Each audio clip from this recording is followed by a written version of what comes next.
फ्लिपकार्ट ने जुटाया e commerce में अब तक का सबसे बड़ा निवेश। माइक्रोसॉफ्ट, ईबे और टेंसेंट से मिले 1 अरब 40 करोड़ डॉलर। शेयर बाजार ने कमजोरी के साथ की हफ्ते की शुरुआत। निफ्टी 9,200 के नीचे फिसला। सेंसेक्स 100 पॉइंट से ज्यादा गिरा। अब महंगा पड़ेगा सड़क पर गलती करना। ट्रैफिक नियम तोड़ने का जुर्माना 10 गुना तक बढ़ जाएगा। मोटर व्हीकल एक्ट लोकसभा से पास। नोएडा अथॉरिटी ने इश्तहार देकर बुलाया बिल्डरों से परेशान घर खरीदारों को। आज आम्रपाली जोडियाक मामले पर सुनी गई शिकायतें। जेपी विस्टाउन के ग्राहक भी पहुंचे। पाकिस्तानी जेल में बंद भारतीय नागरिक कुलभूषण जाधव को सजाए मौत। मिलिट्री कोर्ट ने जासूसी के आरोप में सुनाई फांसी।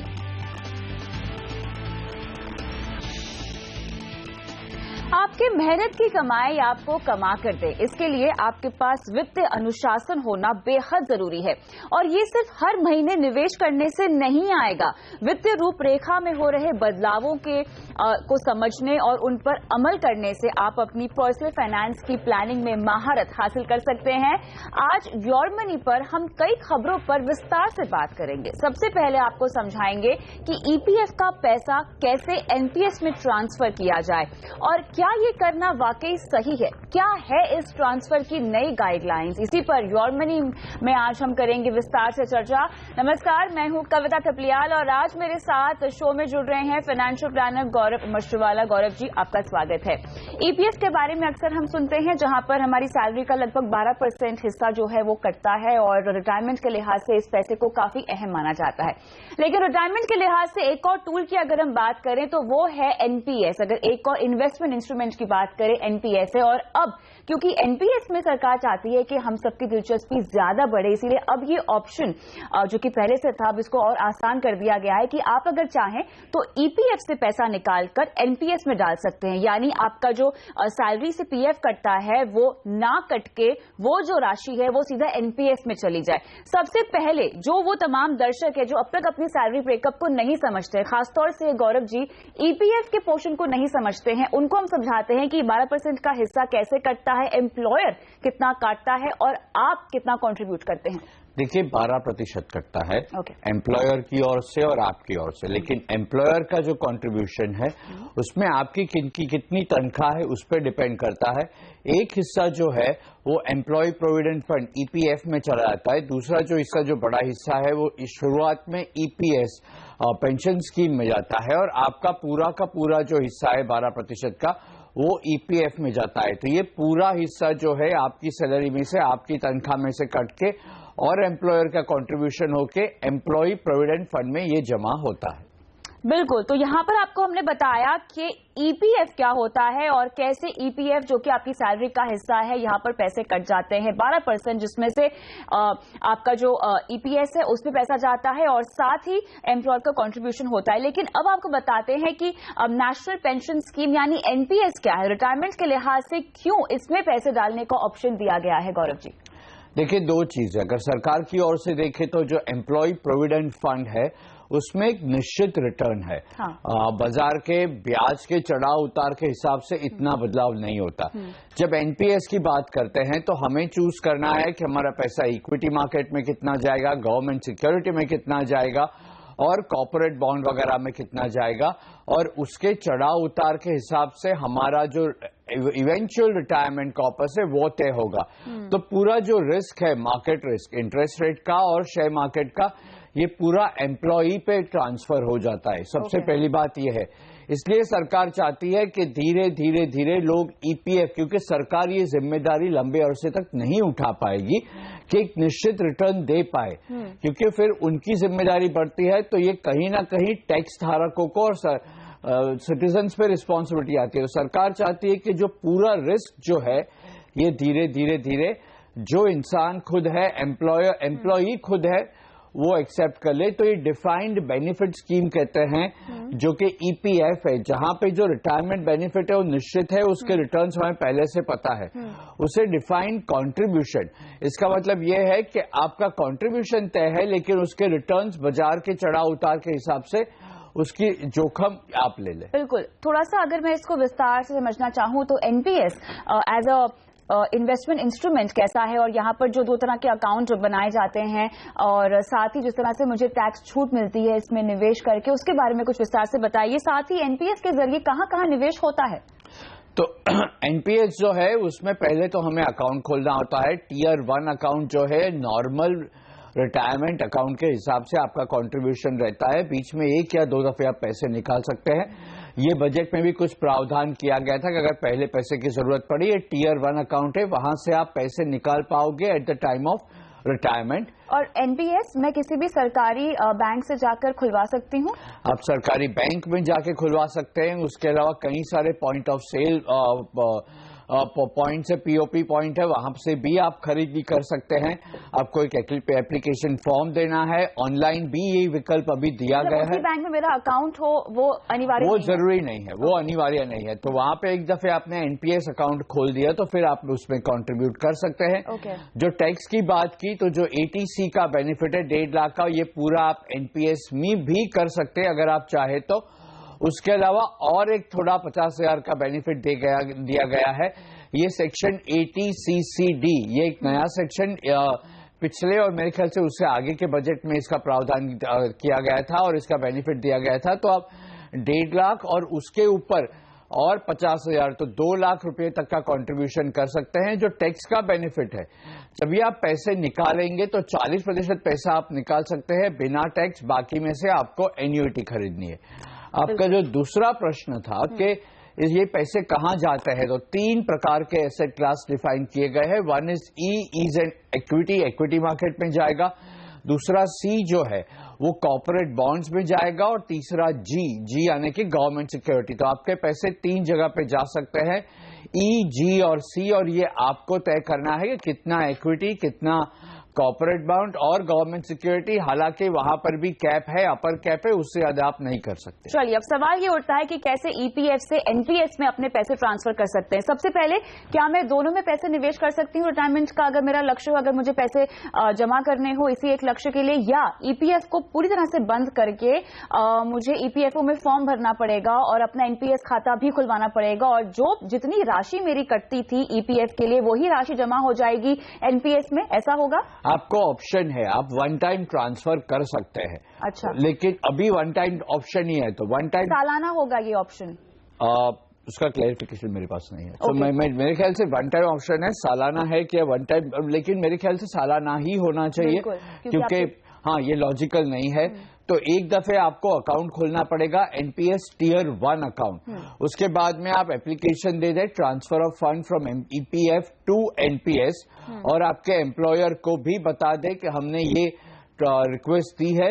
एक दफे पैसे ट्रांसफर हो जाए तो जो भी एनपीएस के जो एनपीएस आपके एम्प्लॉयर को बता देगी, और फिर आपका टियर 1 अकाउंट चालू हो जाएगा। तो ये पैसे आप ट्रांसफर करेंगे, उसके बाद में फॉर्म में कितने पैसे कौन से एसेट क्लास में जाएंगे वगैरह आपको देखना पड़ेगा। तो यानी मेरा कंट्रीब्यूशन और साथ ही एम्प्लॉयर का कंट्रीब्यूशन भी मेरे एनपीएस अकाउंट में जा सकता है, एकदम बराबर है। और अगर मुझे ये कंट्रीब्यूशन बढ़वाना हो, क्या इसकी कोई पॉसिबिलिटी होगी? आपको अगर एनपीएस का कंट्रीब्यूशन बढ़वाना है तो आप अपने और से भी कंट्रीब्यूट कर सकते हैं, उसमें कोई रिस्ट्रिक्शन नहीं है। आप अपने और से अगर ज्यादा कंट्रीब्यूट करना है, और आप उसमें टियर 2 अकाउंट भी खोल सकते हैं। तो टियर 2 अकाउंट तो सेविंग्स अकाउंट के जैसे होता है, पैसे डाले निकाले, तो ये ऑप्शन भी है।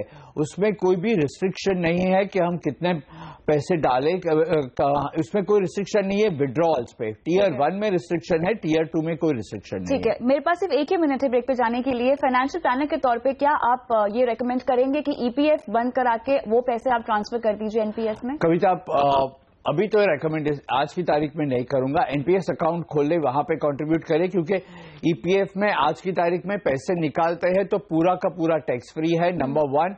और जो दूसरा जो है, वहां पे डेट कंपोनेंट पे मैनेजमेंट फीस नहीं है। एनपीएस पे जब पैसे निकालता हूं तो थोड़ा बहुत टैक्स इम्प्लीकेशन है, और दूसरा फंड मैनेजमेंट फी है। इसके लिए आज की तारीख में पूरे पैसे ट्रांसफर न करें। चलिए, तो अभी फिलहाल के लिए एनपीएस का खाता खोल लीजिए, और अगर आपको ईपीएफ से पैसे ट्रांसफर करने हैं तो थोड़ा सा रुक जाइए, क्योंकि यहां पर आपका जो पैसा है ईपीएफ में वो पूरी तरह से टैक्स फ्री होगा। हालांकि एनपीएस में विड्रॉल पर आपको जरूर टैक्स लगेगा, लेकिन रिटायरमेंट के लिहाज से अगर आप अकाउंट खुलवाना चाहते हैं एनपीएस का तो वो जरूर कर सकते हैं। सकते हैं। रुकते एक ब्रेक के लिए, ब्रेक के बाद आपको बताएंगे कि कैसे NEFT से अब ज्यादा पैसे आप ट्रांसफर कर पाएंगे। बने रहिए हमारे साथ।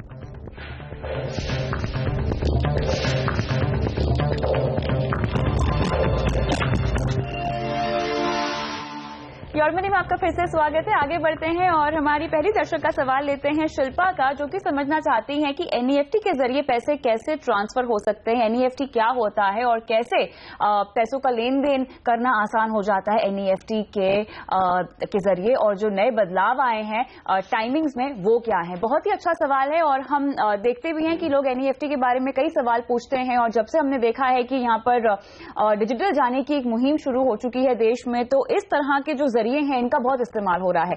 NEFT को अगर मैं समझाना चाहूं शिल्पा को और बाकी तमाम दर्शकों को, तो आप क्या कहेंगे? देखिए, नेशनल इलेक्ट्रॉनिक फंड ट्रांसफर ये ऑप्शन थोड़े साल पहले आया था।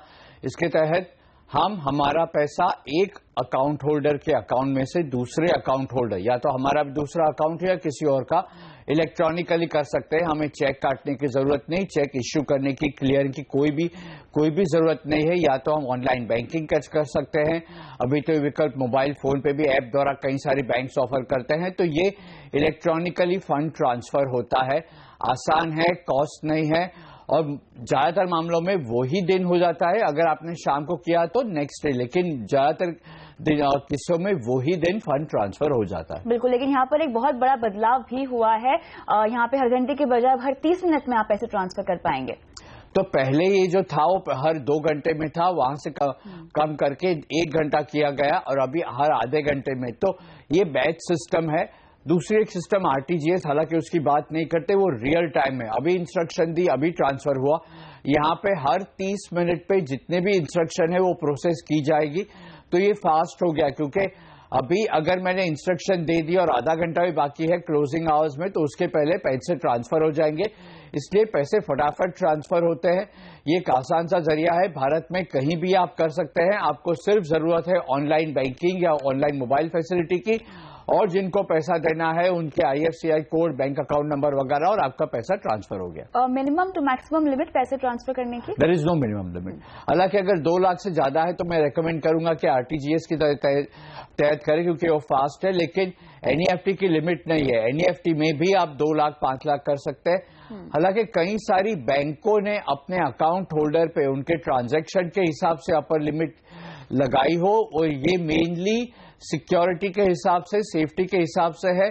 RBI रूल के हिसाब से कोई अपर लिमिट नहीं है। लेकिन अगर आप बड़ी रकम करना चाहते हैं तो बेहतर है कि आप अपने बैंकर से पूछ ले कि आपके लिए अपर लिमिट क्या है। बिल्कुल, तो यहाँ पे शिल्पा आपके तमाम सवालों के जवाब हमने दे दिए, लेकिन हम आगे बढ़ते हैं और मनीष का सवाल लेते हैं, जो कि बहुत ही इंटरेस्टिंग सवाल है।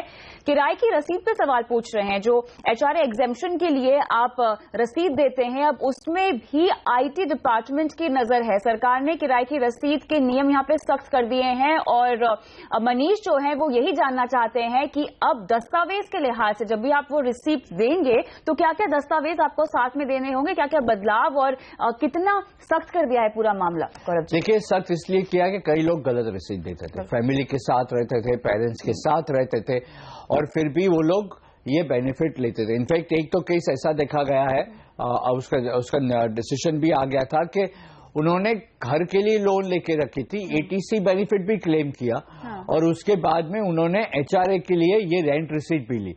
तो आपका घर है, आप ATC भी लेते हो, ये भी लेते हो, ऐसा कैसे हो सकता है? तो उसके बाद में काफी सख्त हो गई है सरकार। तो वो डिमांड कर सकते हैं, जो आपके इनकम टैक्स ऑफिसर है आपसे पूछ सकते हैं कि एक तो हमें दस्तावेज दे दे, जो आपने agreement, live in licence agreement किया वो दे दे, या तो आप इलेक्ट्रिसिटी का बिल भरते हैं उसका डॉक्यूमेंट दे दे, या वाटर चार्जेस है, या सोसाइटी में NOC के लिए अप्लाई किया हो। तो ऐसा कोई भी डॉक्यूमेंट इनकम टैक्स ऑफिसर मांग सकता है, या तो आप अपनी ओर से दे सकते हैं। अगर डिमांड किया गया, एक लिस्ट दिया गया है कि जिसके हिसाब से अगर उनको लगा कि ये रेंट रिसीट गलत है या लिव इन लाइसेंस, तो ये डॉक्यूमेंट मांग सकते हैं। सपोर्टिंग डॉक्यूमेंट देना जरूरी है। चलिए, तो यहाँ पे दस्तावेज आपको देने होंगे, live in licence agreement, society के किराए की चिट्ठी, बैंक के जरिए किराए का भुगतान, या बिजली बिल, या इलेक्ट्रिसिटी बिल आपको देना होगा। तो ये तमाम जरूरी दस्तावेज हैं जो आपको रेंट रिसीट के साथ सबमिट करने होंगे प्रूफ के तौर पे। लेकिन अगर आपका भी सवाल इनमें से किसी भी मुद्दे के बारे में है, आप चाहते हैं कि हम आपका सवाल योर मनी पढ़ लें, तो अपना सवाल व्हाट्सएप कर सकते हैं अपने नाम के साथ। आप चाहे तो हमें ईमेल भी कर सकते हैं mf@moneycontrol.com पर, और अपना कॉन्टैक्ट नंबर वहां पे जरूर डालिएगा। साथ ही आप हमारे फेसबुक के पेज पर जाके भी इनबॉक्स के जरिए अपना सवाल हमें भेज सकते हैं, लेकिन सभी जगह अपना कॉन्टैक्ट नंबर जरूर डालिएगा। रुकते हैं एक ब्रेक के लिए, लेकिन ब्रेक के बाद लेंगे एक दर्शक का सवाल और करेंगे उनकी फाइनेंशियल प्लानिंग।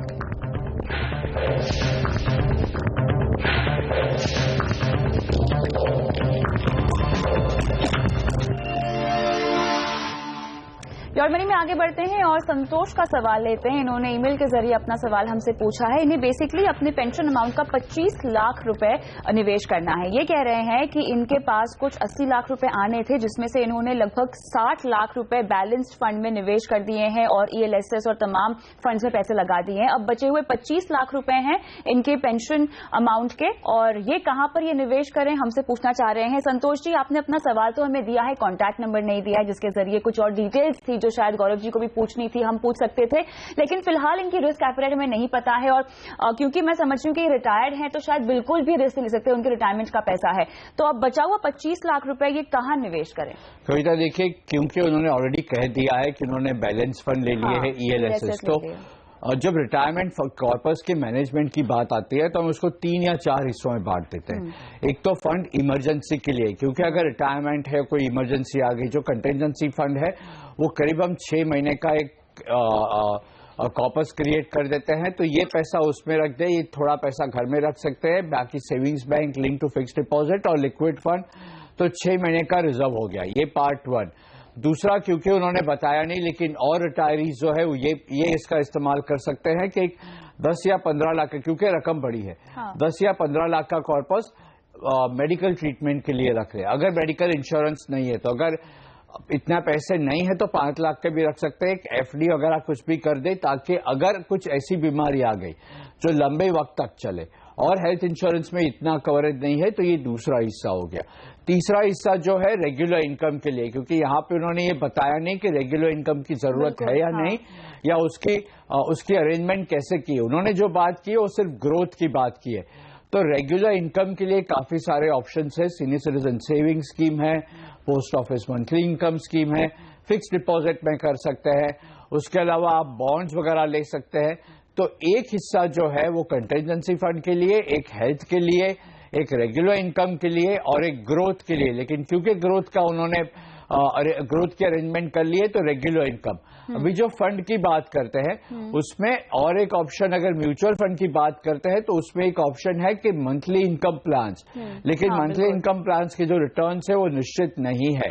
हालांकि उसकी डिविडेंड आपके हाथ में टैक्स फ्री है, लेकिन उस पर डिविडेंड डिस्ट्रीब्यूशन टैक्स कटता है, उसका रेट काफी ज्यादा है। तो पहले जो गारंटी स्कीम है, जैसे कि मैंने बताया senior citizen saving scheme, post office monthly scheme, वो सब कर लेने के बाद अगर पैसे बचते हैं तो मंथली इनकम प्लान में निवेश कर ले। चलिए संतोष जी, कुछ ज्यादा डिटेल्स आपने नहीं दी है, इसलिए आपको हम कह रहे हैं कि इमरजेंसी फंड बनाइए, अपने इंश्योरेंस के लिए आप पैसे रख सकते हैं, साथ ही रेगुलर सेविंग्स अगर आपको करनी हो तो उसके लिए भी एक मुश्त निवेश आप कर सकते हैं। अगर आपको और डिटेल जानकारी चाहिए तो जो सवाल हमने यहाँ डिस्कस किए हैं, आपके ही सवाल के बारे में उनके जवाब भेजकर वापस से ईमेल कीजिए और अपने कॉन्टैक्ट नंबर के साथ। अब की बार बहुत बहुत शुक्रिया शो पे आने के लिए गौरव जी। इसी के साथ योर मनी में मुझे भी इजाजत दीजिए, लेकिन अपना सवाल पूछ सकते हैं, व्हाट्सएप नंबर फ्लैश हो रहा है स्क्रीन पे, ईमेल कर सकते हैं और फेसबुक पर भी अपना सवाल हमसे पूछ सकते हैं। सभी जगह अपना कॉन्टैक्ट नंबर जरूर डालिएगा। नमस्कार।